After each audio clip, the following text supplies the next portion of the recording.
नमस्कार मैत्रिणींनो, tasty treat चॅनलमध्ये तुमचं खूप मनापासून स्वागत। प्रत्येकाच्या घरी बनणारी रेसिपी आज पाहणार आहोत। फ्लावरची सगळ्यांना आवडणारी रेसिपी आहे ही आणि अगदी सोप्या पद्धतीने बनवलेली आहे। कोणत्याही प्रकारचं मी वाटण वापरलेलं नाही।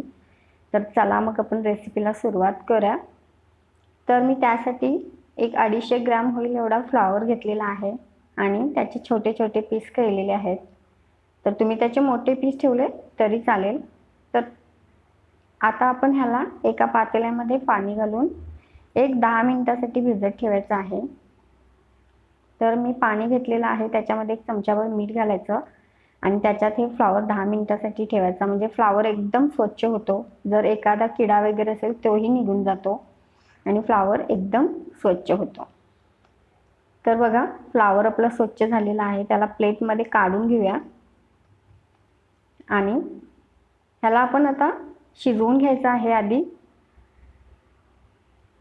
तर त्याच पातेल्यामध्ये आपण 1-2 ग्लास होईल एवढं पाणी घालायचं आणि थोडीशी हळद म्हणजे अर्धा चमचा आणि थोडंसं मीठ घालायचं आहे आणि पाण्याला उकळी आली की त्याच्यामध्ये आपण जो धुवून घेतलेला फ्लावर आहे तो घालून घ्यायचा। म्हणजे फ्लावर शिजण्यासाठी आता आपण शिजवून घेतला तर शिजण्यासाठी कमी वेळ लागतो आणि चवीलाही छान होतं अशा पद्धतीने शिजवून घेतलेला, म्हणजे फ्लावर ओव्हर कुक होत नाही।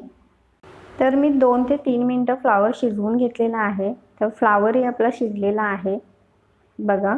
तर आता आपण त्याला साईडला ठेवूया आणि तडका देऊन घेऊया। तर कढईमध्ये मी 1 चमचा तेल घातलेला आहे। तेल गरम झालं की त्याच्यामध्ये अर्धा चमचा मोहरी, अर्धा चमचा जिरे, कढीपत्ता हे छान तडतडले की मी एक लहान साईजचा कांदा बारीक चिरून घेतलेला आहे। त्याच्यावर आपण झाकण ठेवून 1-2 मिनिटं शिजवून घेऊया आणि 1 चमचा आपण आता आलं लसणाची पेस्ट घालायची, तीही छान परतवून घेऊया।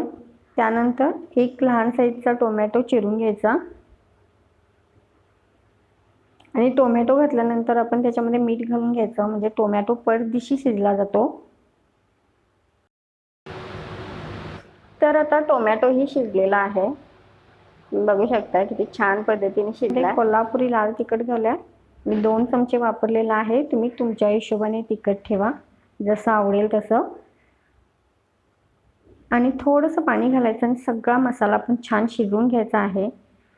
मसाला शिजल्यानंतर जो आपण फ्लावर शिजवून घेतलेला आहे तो घालून घेऊया आणि आता ह्याला परतून घ्यायचं। तर बघा किती छान आताच दिसते फ्लावर आणि ह्याच्यामध्ये अगदी किंचित पाणी घालायचं आहे आणि म्हणजे पूर्ण मसाला फ्लावरला लागला पाहिजे अशा पद्धतीने।